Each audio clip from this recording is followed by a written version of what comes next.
Hi, today we are going to talk about unrequited love. A couple of years back, I met somebody um, via a group, help group. So I'm having some issue and he's having some issue, but he has something else.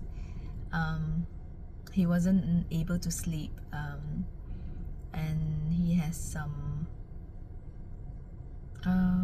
other issue as well, which I know exactly how to help him. So I contacted him and started to tell him, okay, you should do this and massage your neck and stuff.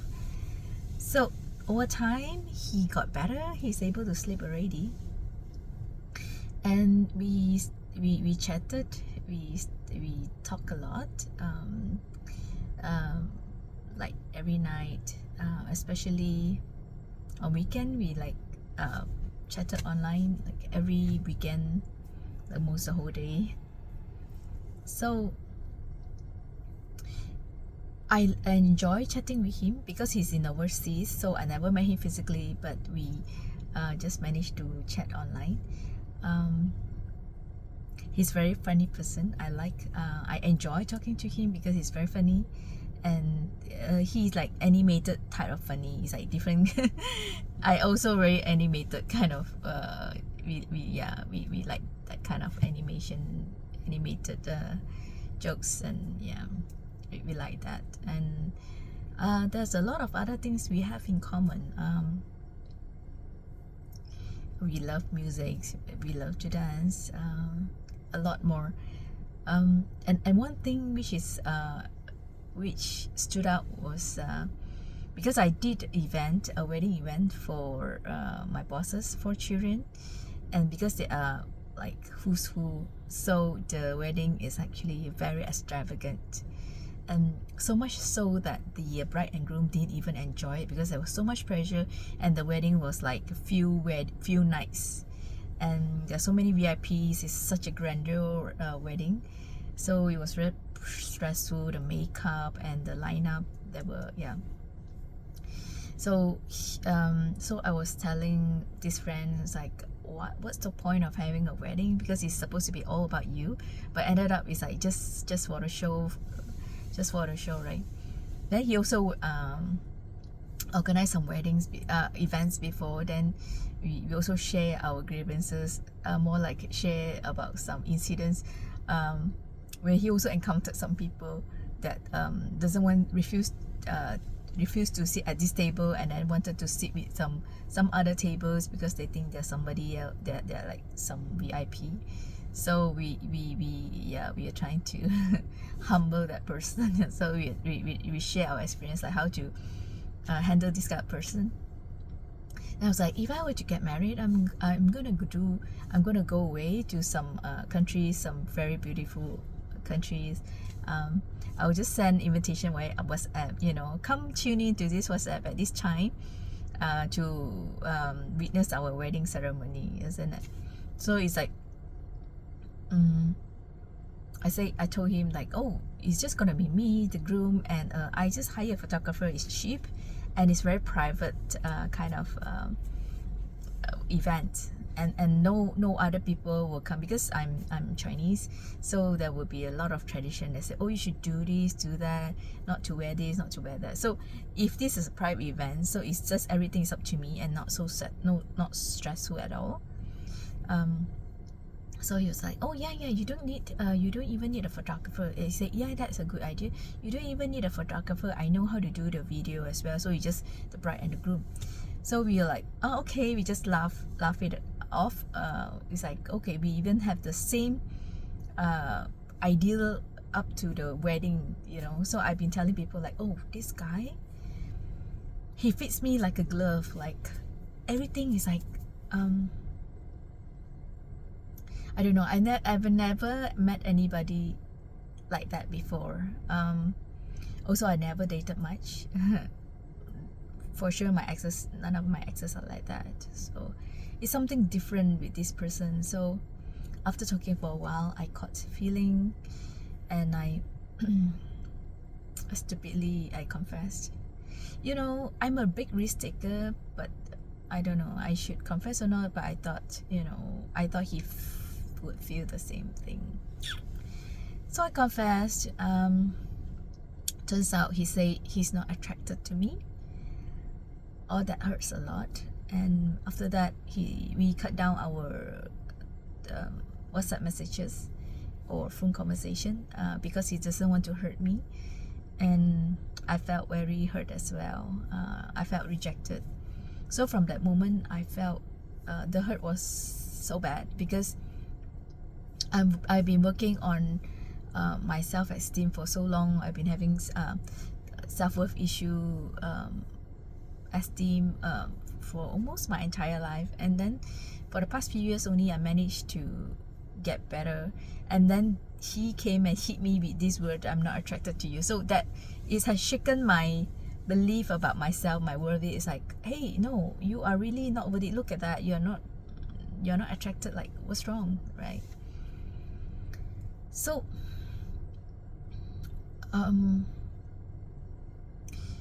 of course, like when there's a festival, like when there's a festive season like Christmas, you know, it's like so romantic. You wish like, oh, how nice he's here. Then we are looking at the, you know, it's like warm fuzzy feeling to have him around. Like if there's some romantic setup, you hope that he's around. How nice if he's around to share your happiness. But I think we put him so I've been thinking of that for many times, and of course I cried many times. So after a while I just think, I told myself, no, you should stop thinking of that. Stop associate that feelings, that nice feelings, that this is going to be like happily ever after thing which you never get, you know. So every time I look up and when I feel nice feeling, like I look up to the sky and then like it feels so nice, and I stop myself there. I consciously stop myself and say, okay, nice guys, that's it, dissociate, pull myself out from this romanticizing, fantasizing him. We are actually putting him on a pedestal, right?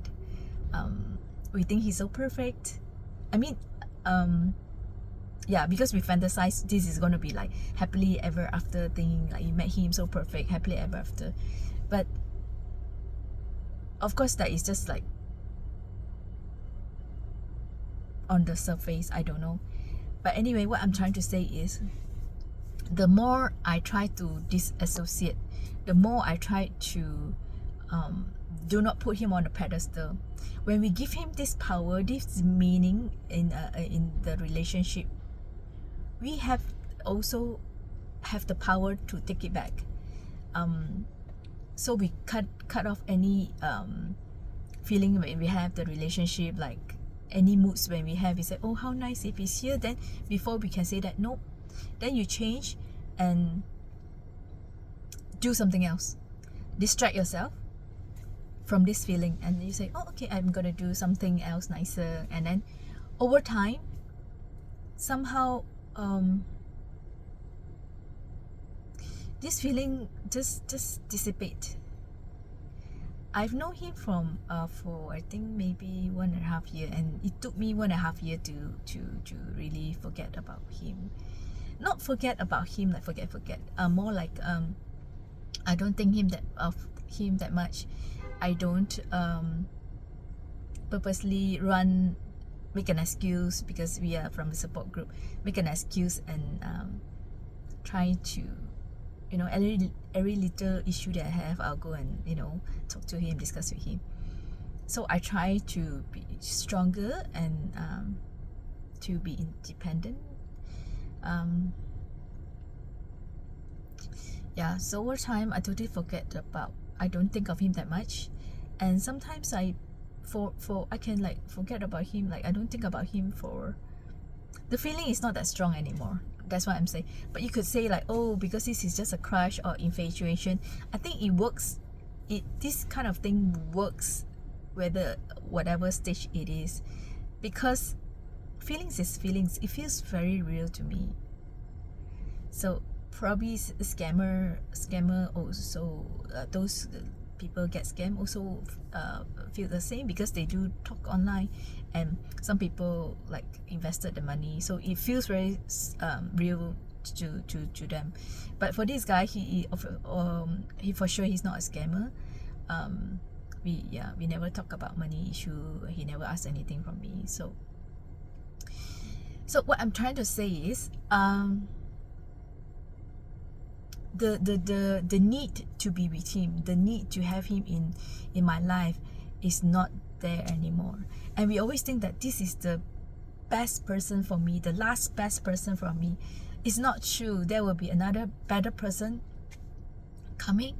I don't know when, but I think it's probably the universe is trying to divert you, to go to guide you, to divert you into the right direction. So if this thing does not happen, so it could be a better thing, which means maybe it would not turn out well in this relationship with this person, or you are not meant to be with this person anyway, or whether someone is coming or not.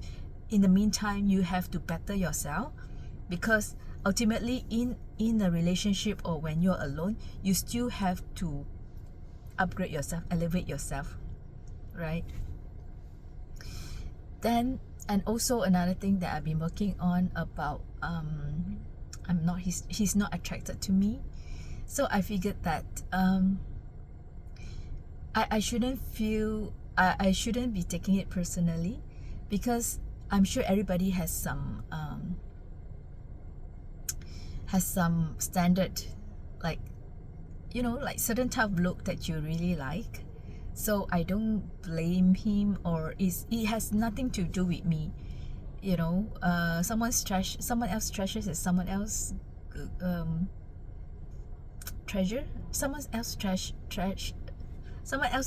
is another person's treasure, something like that. So just because he's not attracted to me does not mean that nobody else is attracted to me, and it does not mean that there's something wrong with me. No.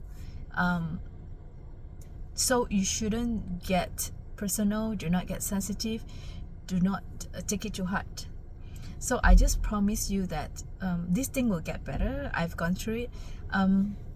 When I went through this unrequited love, I tried to Google YouTube. I always watch YouTube for some guidance and learning. So I tried to YouTube this, and then apparently there's not many topics about this. So that's why I thought I wanted to share that this thing is possible. You can heal, time can heal, and it does not really it does not mean there's something wrong with you, and it does not mean that this person or nothing. And I believe there's something better coming for you. If no, you have to work on yourself. There's nothing wrong with yourself, but I'm just saying that people need to evolve and always try to do better and better. So ultimately in life, with or without another person, you are still doing great. So I promise you're gonna be okay. So yes, if you have gone through this, please share also with me. Let's talk. It's okay. Everything's gonna be okay. All right.